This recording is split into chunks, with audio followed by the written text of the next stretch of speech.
ఈ సృష్టిలో అన్నిటికంటే గొప్ప జాబ్ ఏంటి అంటే మదర్ అని చెప్తాను. ఒక తల్లి తన పిల్లల కోసం ఒక టీచర్, ఒక డాక్టర్, ఒక యాక్టర్, ఒక చెఫ్, ఒక అడ్వైజర్, ఒక సర్వెంట్, ఒక ఫ్రెండ్, ఒక క్లీనర్, ఒకటి అవుతాము ఒకటి అవ్వము అని లేదు. కష్టమైన ప్రతిదీ వాళ్ళ కోసం ఇష్టంగా మారిపోతుంది. అవునా కదా? కామెంట్ చేయండి, సబ్స్క్రైబ్.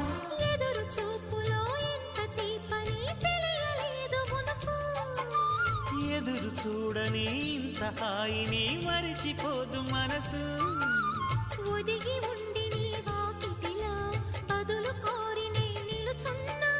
దారి తెలియని చీకటిలో వెలుగు చూసి కాదంటానా. ఇది ఏ మాసం? ప్రేమించే ప్రతి గుండెను అందెల సందడి చేసే హేమంతం ఇది. మన సొంతం అయినది కిలకిల